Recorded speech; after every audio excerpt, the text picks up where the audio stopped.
Hey everybody, it's Jason Blah here. Now that my two obligatory informative videos are done for the day, it's time to talk about current events in the online fitness community. And I've had a couple different people ask me, hey Jason, did you watch that debate between Vegan Gains and Frankie Tufano? And the actual answer is yes. I've just waited a little while to chime in on it. I think I watched it a week ago, maybe a week, maybe a little more while doing my cardio. I watched a couple hours of it. And quite frankly, I'm going to be honest, I didn't particularly enjoy the debate. And I kind of wanted to see it because I know it was being done on a channel, probably similar size channel to mine in terms of subscribers, less total videos, less total views, called Primal Edge Health, who I'm only vaguely familiar with. I'm not going to lie, I don't know a lot about his channel or what he does. I should probably check it out a little more. I'll be the first to say I should probably check it out a little more. And I know Frankie Tufano is basically promoting meat-heavy ketogenic diets, which is essentially what I do these days. And I did kind of watch it because Vegan Gains, Richard, has been mad at me. I mean, we've had a lot of back and forth over the years.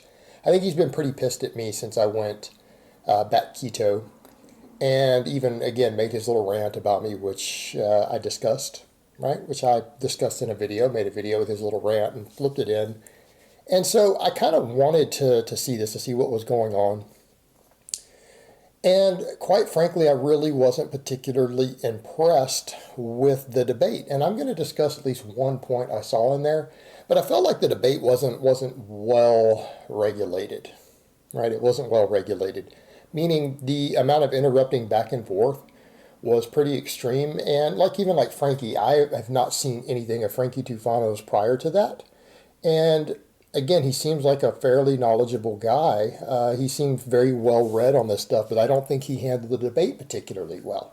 And that's not a knock at him. I don't know what he does on his own channel. Again, channel I should probably check out. To be totally fair, I should probably check it out and really give it an honest opinion later because, again, he is promoting a diet pretty similar to what I find myself eating these days as a master's athlete. And that's a point I'll get to in a minute as to why I went back that direction. But it seems like on both sides of the equation, there are legitimate experts and researchers who are out there. I almost feel like if people really wanted to debate between literally a carnivore type ketogenic diet or a vegan diet, that there are clinicians on both ends of the aisle, right? There are people in both areas, and particularly when we're dealing with sports nutrition, because that's what most of us are going to be concerned with. Look, we're not worried about the sedentary population. Let's be honest here. The sedentary population, they don't care about their health. People who aren't hard training, I'm not particularly interested in, other than to get them training hard, and then we can worry about their diet more. I would rather get them lifting. I would rather get them doing hard conditioning work and under a heavy barbell than worry about their immediate diet as far as something like whether they're going to eat a high fat or a high carb diet or anything like that. And I think both approaches can work for different people, depending upon the person, their individual needs. I'm not one of those who says, hey, there's one size fit all when it comes to nutrition. Even though I am choosing a certain way of eating, I will be the first to say that you can be extremely successful and extremely healthy as an athlete on the other end of the spectrum, right? You can go on the total polar opposite end from what I do and be very successful as an athlete, depending upon the person, their preferences, maybe their genetics, their genetic response and hormonal responses to different foods, right? There are people of great success on both ends of the aisle at this point and everywhere in between on the spectrum. So I don't get married to just one idea in a dogmatic sense. I don't think that we should be doing that. And I think ultimately, at the end of the day, the most important thing for most athletes is protein intake and caloric intake. Let's be realistic here. Those are your two biggest things. Other stuff, we're getting into way more nuanced topics beyond that. But that's your most important basis to be covered. So I feel like there are experts who really handle this a lot better. And while they might have big fan bases and they have their own outreaches or not, neither one of them is particularly an expert regarding actual research in these areas, right? Neither one of them is an expert. Vegan Gains is not a vegan nutrition researcher. And as far as I know, Frankie Tufano isn't, again, deep in the research. But there are people who are, who we can read what they're doing and we can apply it to ourselves. But I mean, me personally, yes, I'm extremely well read on exercise science. I'm extremely well read on nutritional science, but I'm not going to jump and get into an actual academic debate, a formal debate over them. I'm just not going to. I'm not willing to.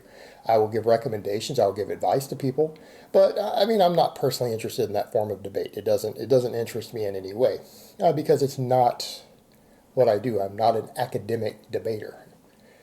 And then again, neither are either of them realistically. And Vegan Gains might pretend to be, but he really isn't. He's not.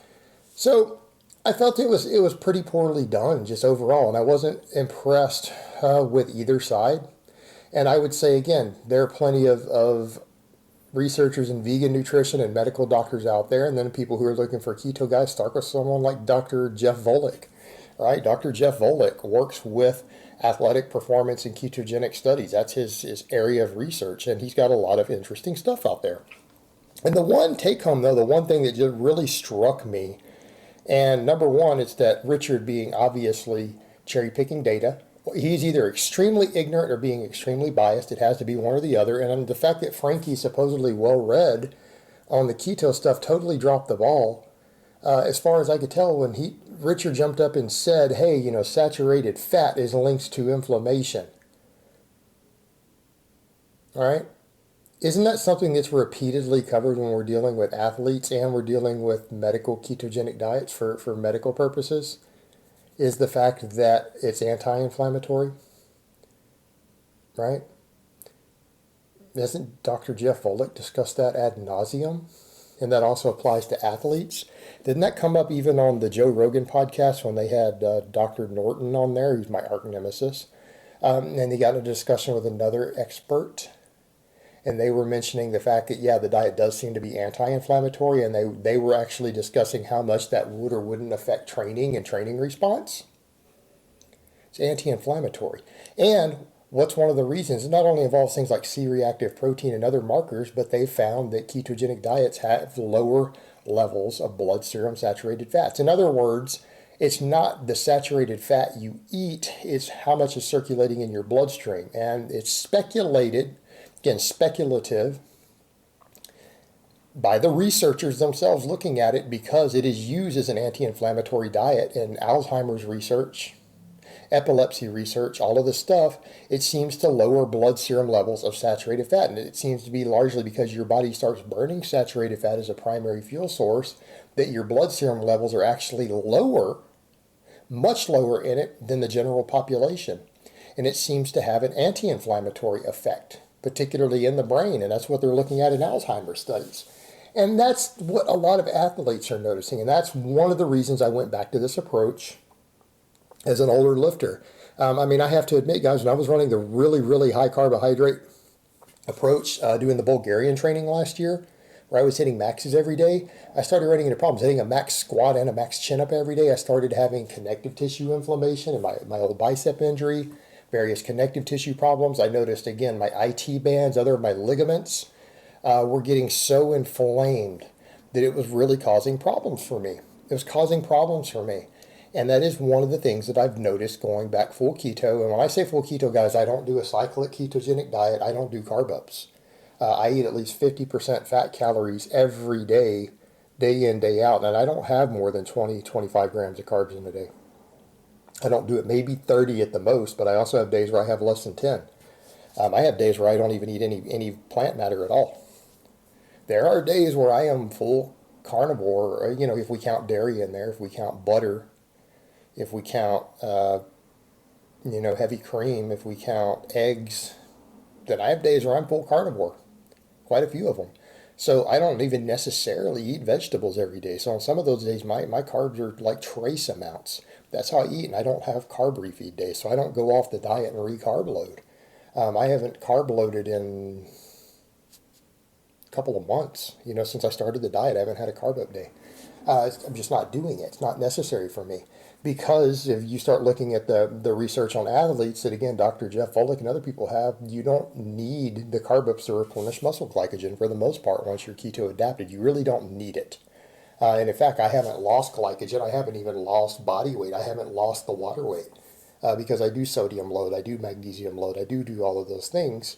while keeping my calories relatively high. So I've stayed pretty much at the same body weight, but I do feel like I've recompositioned. I've regained a little bit of strength because I previously did a 40-pound weight cut after doing a phase of really, really high carbs in which I bulked up and gained a lot of body weight and quite a bit of fat. And I find historically this approach just lets me get leaner. It does, and I've always noticed that, and I went away from it because of health concerns. But again, I've looked at more of the data and just decided to go that route. But we come back over to that inflammation point. It's not just me, it's other athletes. It's other masters athletes that I know who compete in powerlifting, compete in strongman, guys who compete in like BJJ. I know guys who are competing in these other endeavors over age 40.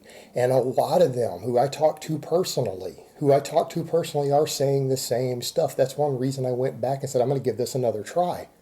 They've noticed when they go higher fat and lower carbohydrate that they get less overall inflammation. Less inflammation from their training, less inflammation in their connective tissue. They can train with higher volumes and higher workloads without these problems. And it is very, very apparent in a lot of these masters athletes that I talk to. And more guys that I know are just taking that approach and finding that it works better for them. The anti-inflammatory effects of the diet seem to be a big deal. And we could argue to the point of, do we want to argue about the anabolic response of the insulin from the extra carbohydrates versus the reduced inflammation allowing you to train harder with more volume and recover easier without the aches and pains and other problems that require you to deload more often? Which one's going to create more performance and more muscle gain and more strength gain? Subject to a lot of debate. But I kind of like the lower inflammation. I personally appreciate it. It's one reason I'm sticking it out. And it's just interesting that really didn't get addressed in the debate.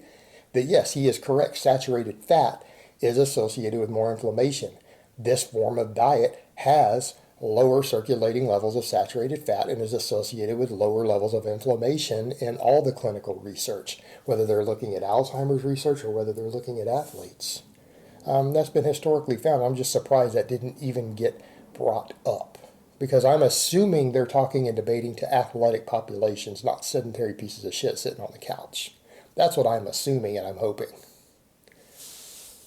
So all in all, I really didn't appreciate and wasn't particularly impressed by the debate on either side or the way it was handled. Just my opinion on it. All right, guys, well, that's really all I have to say on that today. I hope it's been informative, and I will talk to you guys next time.